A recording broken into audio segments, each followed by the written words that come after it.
Hi everyone, welcome to the Whiteleyverse with me, Connor Whiteley, for another daily short story.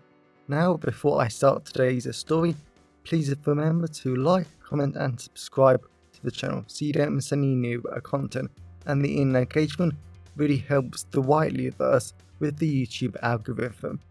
Also, if you want to buy this short story and any of my other fiction, then they're available from all major ebook retailers and at your local bookstore and local library if you requested, and you can order paperback copies from Amazon. Now, here's today's short story. I hope you enjoyed just as much as I did writing it. The Spider Crimson Plant. The awful wailing of the perimeter alarm made Marianne Jason frown as she rushed into her little basement lab. The awful wails echoed off the rough log cabin like walls. Marianne went over to the central wooden bench and started examining her research. 3 small cauldrons bubbled, hissed and popped as they supernaturally floated over 3 small fires. The twigs burnt and crackled and popped as they tried to give as much energy as possible to the developing potions.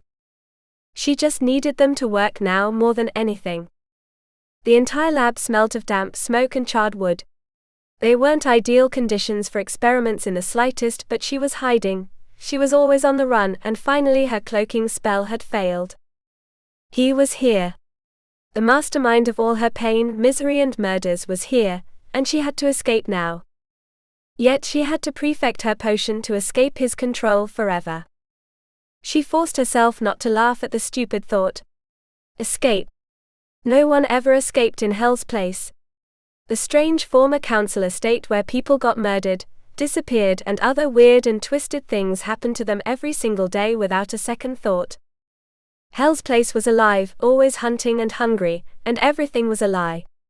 No one escaped, and if you actually thought you had, then you were the biggest fool ever. The potion inside the middle cauldron stopped bubbling, hissing, and it simply turned bright crimson. Marianne bit her lower lip. This wasn't good. The potion shouldn't be ready yet, and it was nowhere near thick enough, and she doubted it was powerful enough. Ever since Edward Hales, the Twist Lord from the 1800s who owed the land where Hell's Place was built on, had formed a demonic pact for eternal life as long as he killed. Marianne had studied demonology every day and night, just wanting to find a way to beat Edward. He deserved to die after all the pain, all the suffering and all the torment he had been causing over the past 200 years. Even more so because he had made her kill her own daughter. Sweet Bella. Marianne pushed her daughter's memory away from her. She picked up the middle cauldron and swirled it round in her hand. All her demonic studies showed the main difference between human and demon physiology was at the cellular level, and demon cells were next to impossible to breach. Human cells were easy to breach with the right poison, the right drug and the right method. Demon cells didn't have such methods. She had to change that. The awful wailing got even louder, then they fell silent. The temperature dropped inside the lab, and the foul aroma of death filled her senses. It's been a long time, Marianne, Edward said. Marianne spun round, and Edward was standing right behind her. He looked just as young as he always did, no older than 24 years old, and he looked as stunningly attractive as ever. His handsome youthful face were all lines and angles. His long black curls framed his pointy face perfectly, and his blood-red crimson eyes shone at her.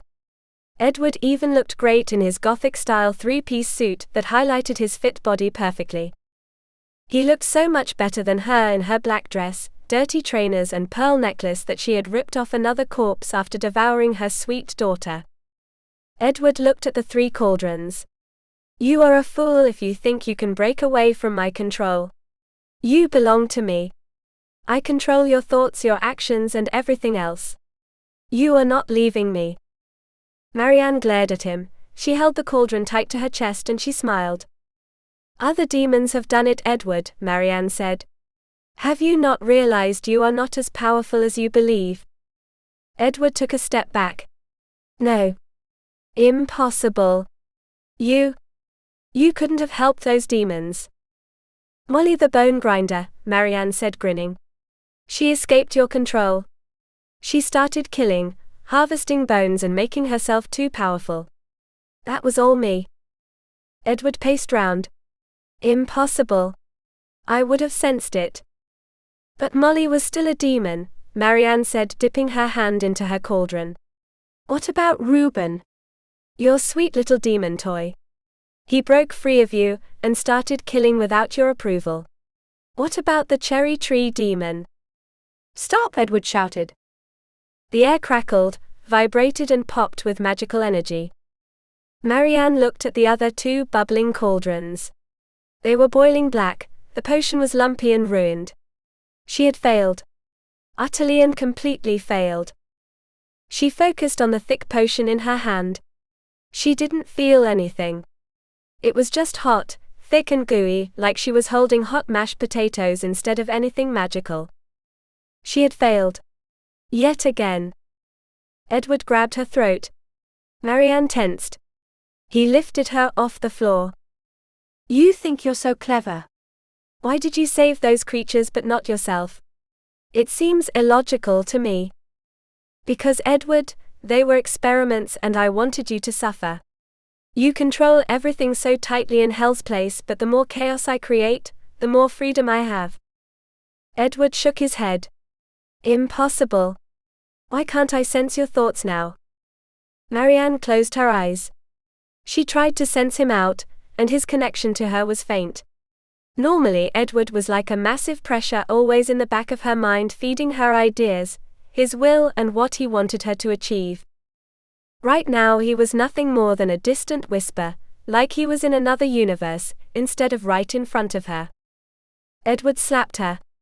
10 of Marianne's teeth shattered inside her mouth. Blood poured from the wound. Don't think you're clever. I slaughtered, devoured and tortured all of those escaped demons for pleasure, Edward said. You will be no different because you are nothing but a failure. Marianne shook her head. She wasn't a failure. She was clever, kind and good woman. Before she became a demon to save herself from her disease, she taught kids with special educational needs. All she wanted to do was help people. She wasn't a failure. At least I didn't murder my entire family, Edward said, smiling. Marianne's entire body felt weak, helpless, and all her will to live just drained out of her. He wasn't wrong. After being a demon, and even after devouring Sweet Bella, she had only wanted to recover her power and strength that her disease had robbed from her. Consuming human flesh was the best way to do that, so she had hunted down all her adult children, her parents and her husband. They were all so tasty, and it was only then, after all the joy, all the pleasure and all the immense suffering, then she realized how evil she had become. And it was all because of Edward Hales. She glared at him. She had to kill him. She had to stop him. Marianne had to get revenge for her family, and all the others Edward had killed for fun. She looked at the cauldron. It had to be because the potion was being absorbed into her skin, and into her bloodstream. The potion was freeing, and maybe if the potion was freeing her, it could also kill Edward. Edward zoomed forward, smashing through the wooden bench and pinning Marianne against a wall. He knocked the cauldron out of her hand in the blink of an eye. It shattered, and Marianne just glared at him. She still had some on her hand. It probably wasn't enough to kill him, even if the potion was toxic, but it might injure him enough to let her escape. I'm going to do what I should have done a long time ago, Edward said. Marianne screamed as her flesh started melting into his hands. She felt like she was being sucked up a straw. Her blood curled in her veins. Marianne kicked, punched, slashed with her nails. Nothing worked. Edward laughed. He sucked her up even quicker. Marianne screamed in agony. Marianne smeared the thick potion over Edward's face. Nothing happened. She licked the rest of the potion off her hand. She gasped at the disgusting burnt taste that filled her mouth, and she wanted to vomit. The potion scorched her throat. She felt like she was drinking lava. She tried to vomit but nothing came out. Marianne screamed in agony, and her right cheek disappeared inside Edward. Edward stopped, released her and backed away. Marianne landed with a thud, she rushed over to the smashed cauldron, but all her thick potion had boiled away. "What?" Edward asked, looking at his hand. "What did you do? What the hell is this?" Marianne stood up, looked at Edward, and gasped in utter amazement as she saw a strange spider-like plant rip its way free out of Edward's hands.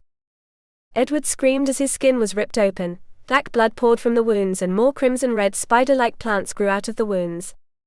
Marianne rushed over. She ripped out some of the plants and put them in her pocket. She ran up the basement stairs, lit a match, and set her house on fire.